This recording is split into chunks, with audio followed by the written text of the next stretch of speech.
ગુજરાતના પશુપાલક ખેડૂત મિત્રો માટે સરકાર એક એવી જબરદસ્ત યોજના લઈને આવી છે જે ખરેખર ખેતી કરવાની આખી રીત જ બદલી શકે છે।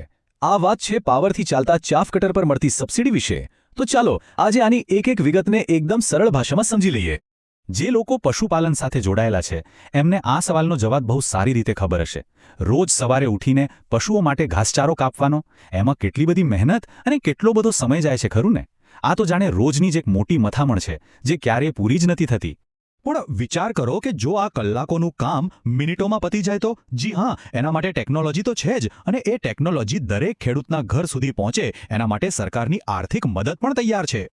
ચાલો સૌથી પહેલા એ સમજીએ કે હાથથી ચારો કાપવાની જે જૂની રીત છે એમાં ખરેખર તકલીફ શું પડે છે।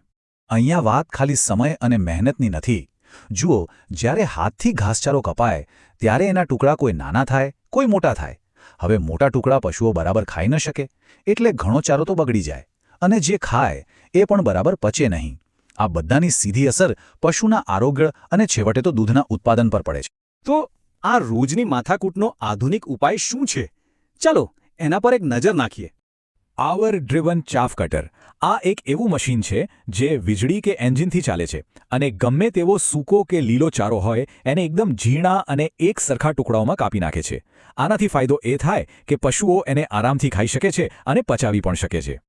હવે એ વાત પણ સાચી છે કે આવી આધુનિક મશીનરી થોડી મોંઘી તો આવે જ, અને બસ આ જ ખર્ચનો બોજ હળવો કરવા માટે સરકારની સબસિડી યોજના ખૂબ જ કામમાં આવે છે। ચાલો હવે સૌથી મહત્વની વાત પર આવીએ। આ યોજનામાં ખરેખર કેટલી અને કેવી રીતે આર્થિક મદદ મળી શકે છે એને ઊંડાણપૂર્વક સમજીએ। જી હા, આ આંકડો બિલકુલ સાચો છે। અમુક ખાસ કેટેગરીના ખેડૂતોને ચાફ કટરની જે કુલ કિંમત હોય એના 75% સુધીની રકમ સરકાર તરફથી સબસિડી તરીકે પાછી મળી શકે છે। આ એક બહુ મોટી રાહત કહેવાય। ઓકે, તો આ આંકડાઓને થોડા સરળ બનાવીએ। જુઓ, સબસિડી કેટલી મળશે એનો આધાર બે વાત પર છે। એક તો ખેડૂત કયા વર્ગમાં આવે છે, અને બીજું કે મશીન કેટલું પાવરફુલ છે।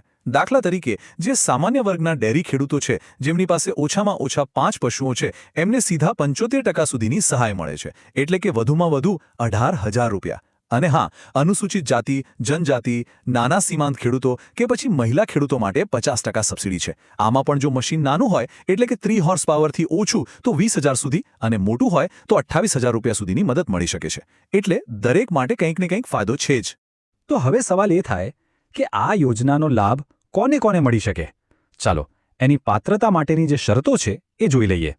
સૌથી પહેલી અને મૂળભૂત શરત એ છે કે અરજી કરનાર વ્યક્તિ ગુજરાત રાજ્યના કાયમી રહેવાસી હોવા જોઈએ।